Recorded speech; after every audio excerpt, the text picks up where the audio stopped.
great to be here in Oklahoma City. Thank you very much. And remembering I'm supposed to stay on that side.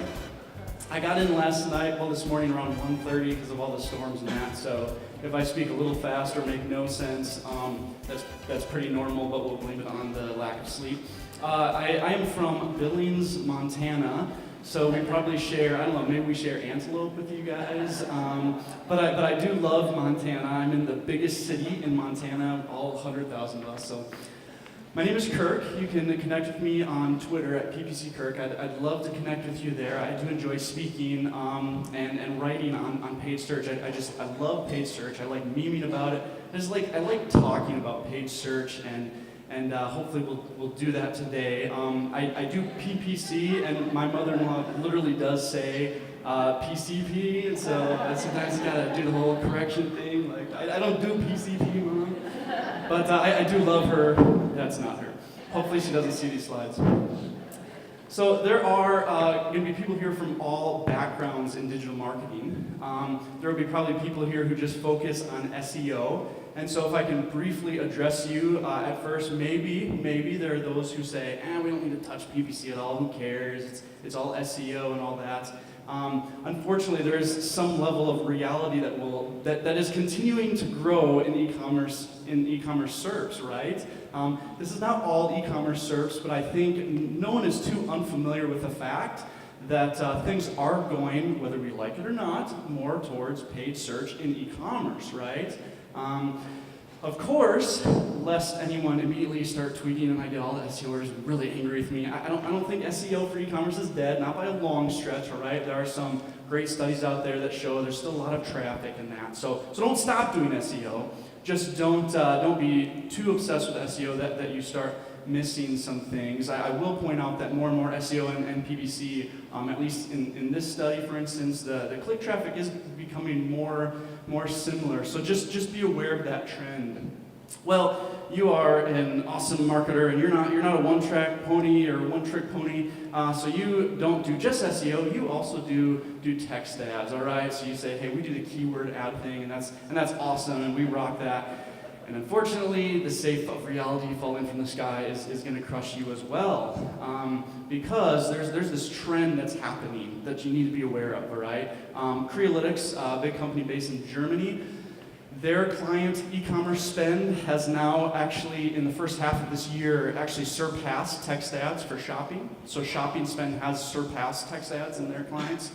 Merkle did a study where their shopping is growing in terms of click share, and if you take a look at that trend, it's not just that we're leveling off at 46% here for their clients at least, it is growing significantly and massively, and I wouldn't be too surprised if the next time they release things, shopping has actually surpassed text ads.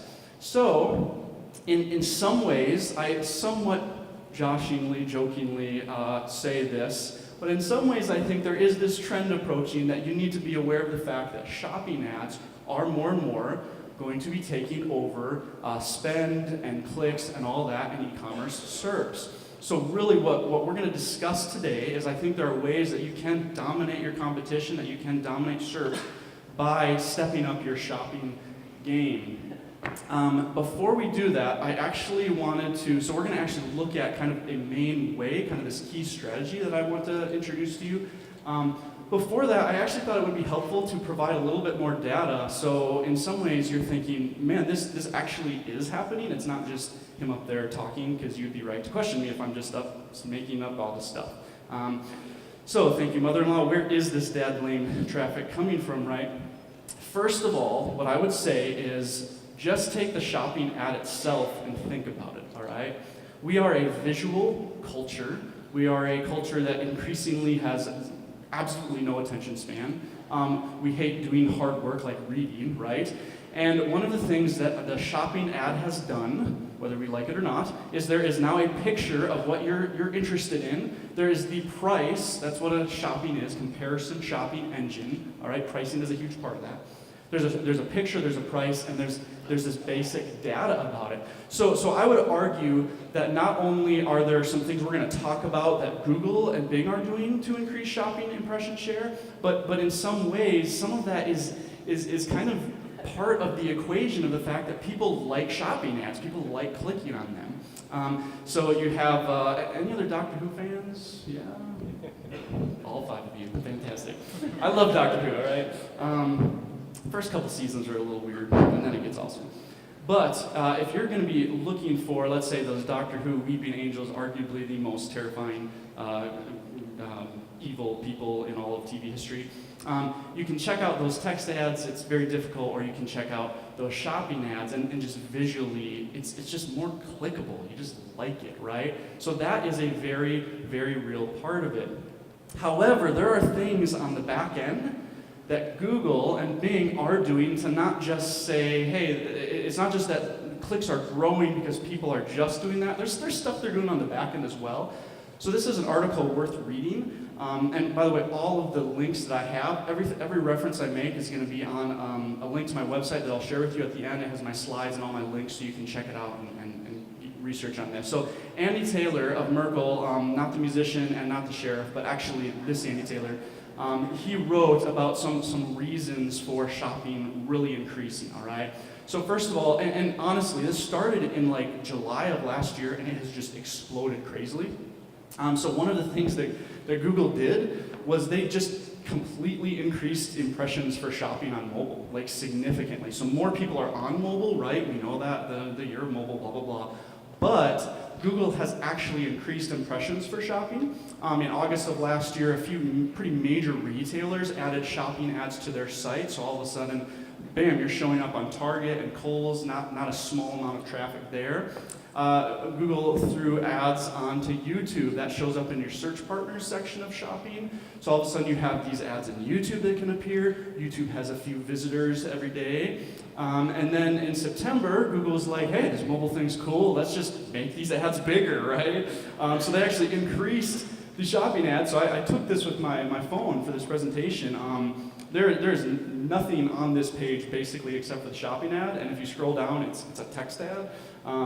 So again, especially on mobile, whether we like it or not, but on mobile, Google is really putting more and more into shopping for e-commerce search, and then the text ads following that up. And then they looked around, and one of the execs slapped someone and said, why in the world do we have this tab on here that we haven't monetized yet? And so then they threw ads, shopping ads, onto the image tab last December as well. So they basically are saying, hey, how can we spend lots more money, or how can other people, how can other people pay us lots more money to show their ads? And all that just resulted in this massive increase, not just in clicks and spend, but a massive increase in impressions as well. So they're creating new impressions with shopping. So they're doing work on the back end, but then just briefly, they have invested quite a bit in changes as well, and that's always a good way to me to tell where someone is really interested. Is like, are they working? Are they investing in that? And Google made GTINs required for all GTIN products in May. They added this buy box, whatever you want to call it, purchases with Google on mobile, where people can actually skip landing pages now for certain retailers and buy directly there.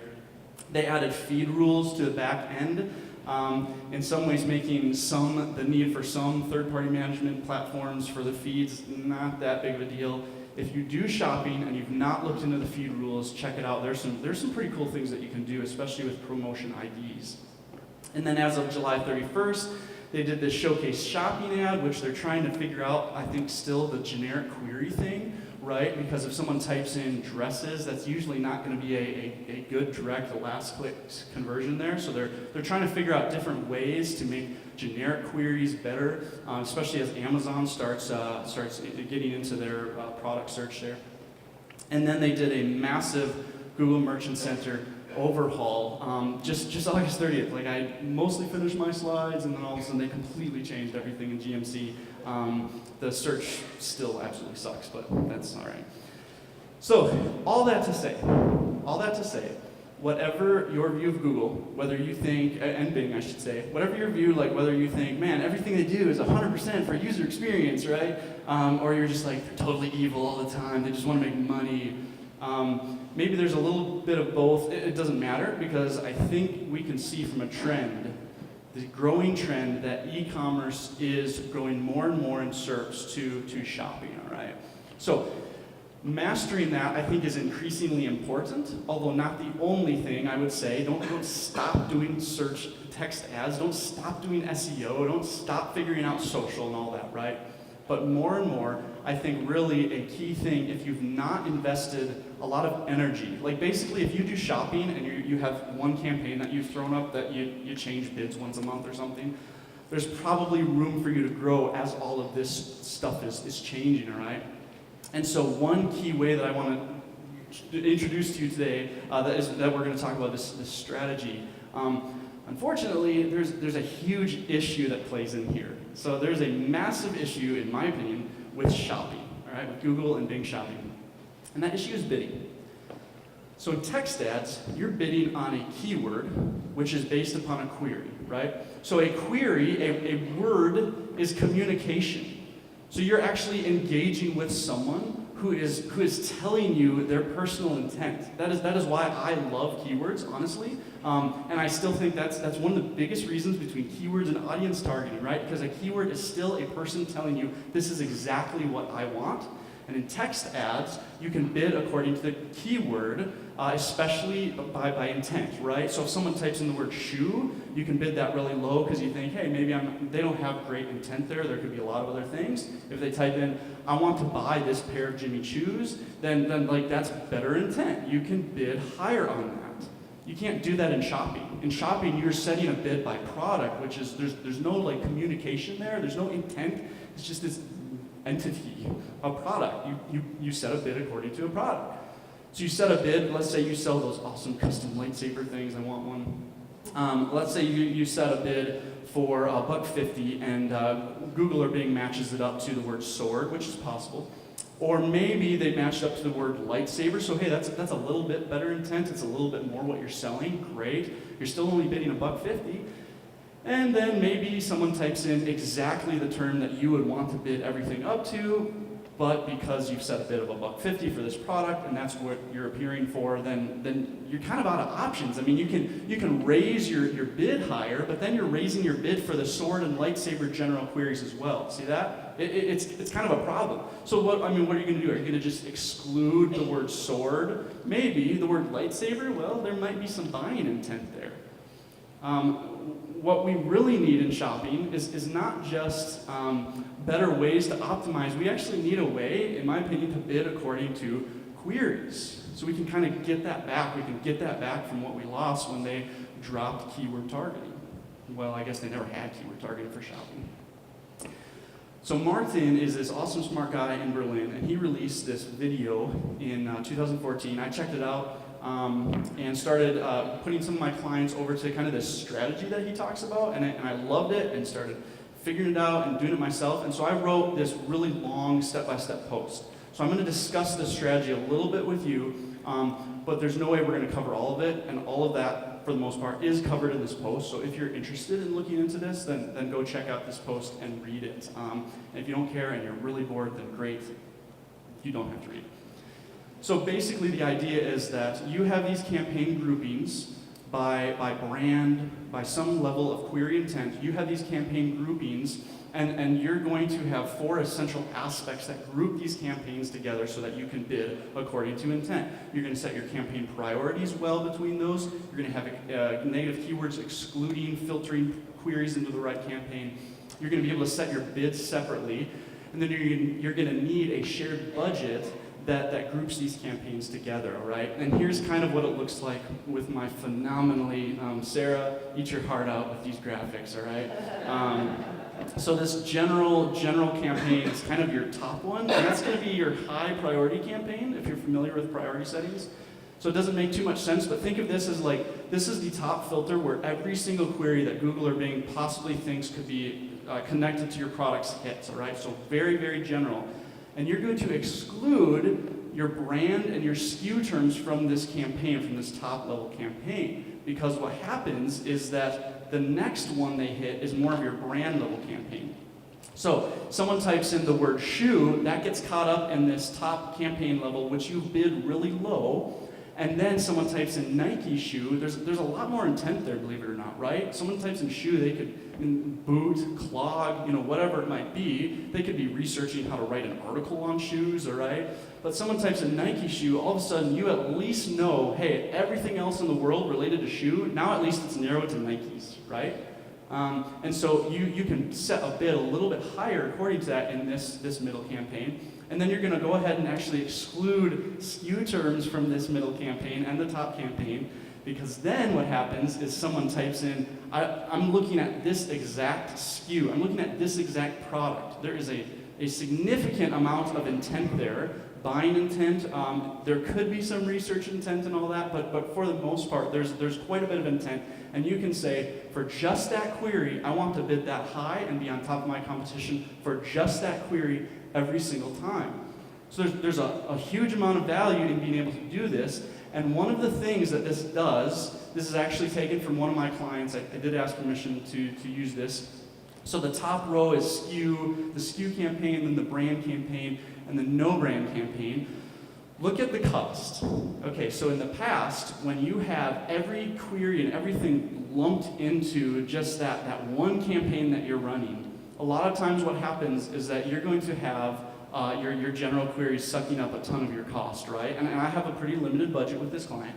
And so what we are able to do with this strategy is basically say, at least for this client, with our limited budget, I basically don't want to show up for general queries barely at all. And we actually sold something, and I was like, oh, cool, okay, we sold something through that campaign. But then I can invest my budget to the brand, and especially the SKU campaign. So someone typing in SKUs, I bid their queries up sky high, and that shows in terms of the revenue and the ROAS. So specifically, one of the key ways it does it is it allows you to leverage so your budget, especially in limited campaigns, limited budget settings, you're able to invest more of that into the queries that are actually going to be more likely to convert.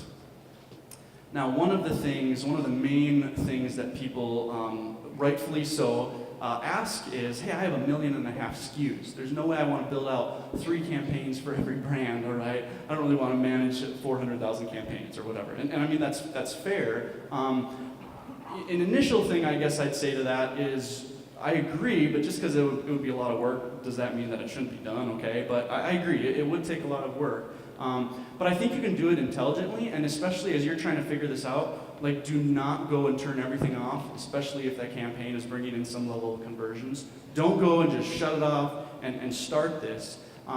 You're going to want to identify probably some brands or some groupings that are not your top converters, because you probably want to leave those running, at least for the time being, just to make sure that the client's not too freaked out by this new strategy that you dumped on them.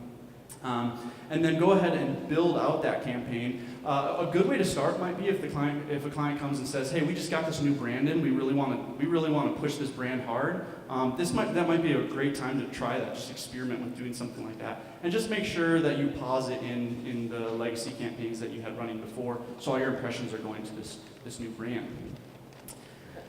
Now, probably many of you have clients or the place where you're working in-house that maybe SKU isn't really a big deal. Like, people don't really know the SKU, and this is something that I have with a couple of my clients. One of them is they manufacture their own products. No one knows their SKUs, right? And so what do we do about that? Just some other ideas to get you thinking. Like, don't get so caught up on the brand SKU aspect that you forget kind of the underwriting thing, which is separating by query intent, right? So one of the things, query intent, but also like user activity, like conversion activity on those queries, all right? So one of the things that I've tried is doing the non-brand and then the brand in 2 campaigns. So then you have your brand converting and you have your brand non-converting. So like literally what you do with that middle campaign is, as queries hit that brand converting campaign, and let's say they pass your goal CPA or whatever, go ahead and exclude it from that middle one and throw that into the bottom one, so they're still going just at a lower bid, right, for that product. But then this middle campaign, you still can set higher for the terms that actually are converting well for you. So that's one way to do it. Maybe you have a client that has top products, sale products, and they just want to push those really hard. That's great. Run those and then run non-brand brand. Remarketing for shopping. We didn't have time to talk about that today, but it is really, really awesome if you've not tried it out, investigate it. But you can actually use priority levels there where you set your shopping remarketing campaign as that high priority, and then maybe your non-brand brand. Or again, maybe like a converting or generic terms where you're focusing your bidding the higher on those converting terms in that middle campaign, right? So again, the idea is like figure it out what works for you. There are probably ways that other people have thought of that I've never even thought of in terms of separating these out. The key way being remembering that shopping does not allow you to bid specifically on queries, on keywords, right? So figure out how you can separate those out using campaign priorities so that you can bid separately on those. So really, eventually, even if your SERPs do look just like this, like even if that's what happens eventually, because you're able to focus on just the queries that you know are going to convert for you and just bid those up, you're going to be dominating your competition because they most likely are just setting this one bid for all their products and losing it all on their generic terms, where you've been a lot smarter because you're bidding higher, you're setting your budget on just those converting terms. So I hope that has all been helpful. This is the link that I told you about. If you go here, it's going to have my slides, and it's going to have just all of those links that I referenced if you want to just dig into this and research it more. So thank you so much. Appreciate it.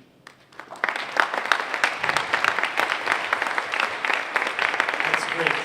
Thank you very much. So tell us a little bit about Zato, the agency. Is it a paid search agency?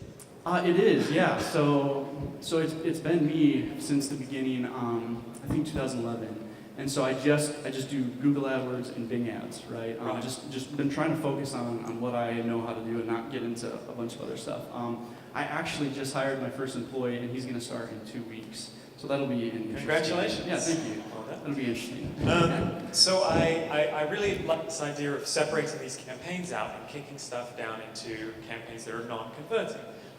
Do you think that has applications beyond e-commerce? Can we do that in other paid search campaigns? And should we do that? Mm-hmm. That's a really good question. So I'm trying to think. So let's see, because shopping is the shopping campaigns have the priority settings. Right. So that's unique to shopping, right? Okay. So search campaigns, for the most part, because of that priority setting, I think that sets them apart. So you don't want to duplicate search campaigns because then you're probably going to be splitting impressions. You don't need it, basically. Yeah. Right. I don't think you need it. Where shopping, because of those priorities, the priorities are telling Google or Bing, do this campaign first, and that's kind of why it works. Right. Because if you did that in the others, because of that higher bid, you'd always be forcing those ones up to the top, right? Right. Yeah, so I think it'd be unnecessary, yeah. Right. So more generally in paid search as well, are you seeing more interest in paid search as Google captures more of the real estate of organic search for paid queries? Mm-hmm. So basically what I think I'm asking is paid search becoming more important generally as well as within shopping? I mean, that is probably something where there are others, especially who dip into both SEO and PPC would be more qualified. I know that, I'll keep an eye on things in my clients. I know that, I have definite clients that have been struggling more and more in organic than used to be. Right. And so in some ways, paid search, at least in these clients I'm thinking about, in some ways paid search has become more important in that regard because they've been, they're struggling to keep doing that, especially on e-commerce sites, right? I'm not an SEO guy. My understanding is it can be difficult. You just have so many pages and products and that. Here's the tricky thing about paid search, though, is that because it's in some ways becoming more popular and more important in some ways, be careful how I say that, it's an auction. And so like Google and Bing win, right? Because now we're like, oh crap, we all need to get our ads up there. And oh my goodness, now there's only 4 ads on the top and stuff like that, right? So in some ways, I think you've seen over the last few years, there's been an absolute rising of CPCs across, just kind of across the board. I think WordStream, Larry Kim speaking tonight, I think WordStream, if I remember, has put out some studies showing like CPC costs rising and that kind of thing. Right. So Yes. I don't know. It's kind of a double-edged sword, you know. Right. So I have one really. It's a friend. So a friend has this new thing that they're starting. They're like, hey, we sell this product. We're trying it out. We'd like to be known more. So can you try shopping? So I was like, sure. You know, we'll do shopping. I did some investigation. There was no competition. I said, man, I think we can make this work. It's a real small product and a very low margin, but like there's no competition. Like it should work, right? We get in there and start running things, and there was it was like a minimum bid of like $1.50 or so on this like $20 product. You know, I thought we were going to be way lower than that. We barely have any competition showing in auction insights, and still we have this. I don't know what else to say other than this bid floor, right? Of like $1.50 or so. Finally, like with this guy, we tried it. Finally, I was like, you know what? I think shopping and paid search and I think that can eventually work as you grow. Right now, with the limited budget you have, keep doing the awesome content thing that you're doing. You got a really great content strategy. And I said, go try Facebook ads, you know, because Facebook at this point, there does seem to be this interesting aspect, like for you and your industry. You have this good social following and all that. So one of the things that I want to kind of point to here is that there are a lot of folks here who are generalists, and they do all the different things. And it can be very overwhelming to listen to specialists who are very specialized and very intelligent in their area.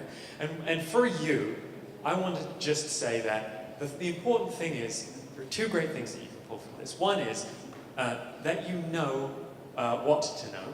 So ideally, you can take a bit of all of this and you can talk to the right people to make it work for you.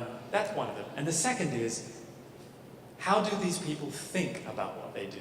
And I think that one of the things that I'm feeling from you and getting from you in a big way is understanding how you think about this. Mm-hmm. It's the mathematics of what is the profit margin that I have on this product? How much can I afford to spend on that, on somebody coming and buying this thing?